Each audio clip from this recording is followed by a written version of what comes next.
Magandang araw po sa inyong lahat. Update po sa aming alagang fattening. Sa araw ngayon po ay November 7, ika-60 days na po nila mula sa pag-aalaga namin. 2 buwan na po sila.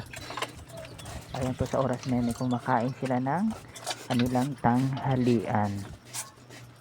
Ang isa po halos hindi na nakatayo sa sobrang busog. Bali, ang kinakain po nila ngayon ay grower na po sila. Nagsimula sila kumain ng grower noong November 5. Budget po kada isa sa kanila, ang medyo maliit ay 2 kilos na kada araw. Nagsimula po yan noong nag-grower sila. At saka yung isa naman na medyo malaki, 2 kilos in 1/4 na, dahil malakas po kumain at kayang-kaya niyang ubusin ang 2 kilos 1/4. Bali, nag-update po ako, nag-check po ako noong 2:30 PM ng hapon. Check ko ang kulungan nila kasi alam ko dudumi po sila after 2 hours kumain.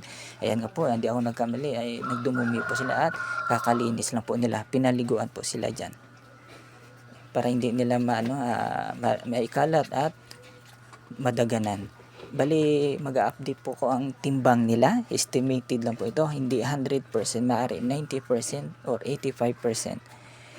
Meron din nagsasabi sa kapwa namin nagfafatining, ang pinakamalaki po namin dyan ay aabot na ng 60 or 65 kilos. 60 or 65 kilos estimated po nila yun. Pero kung kami ang may-ari, ang estimated po namin dyan ay 58 to 60 kilos ang pinakamalaki.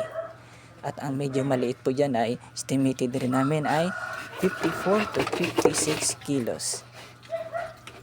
Ayan po ang pinakamalaki po yan. Halos hindi nakatayo dahil halos hindi nakakayanin ng kanyang katawan. Lalo na pagtapos kumain. Dahil pag kumakain yun ay halos nakadapa lang.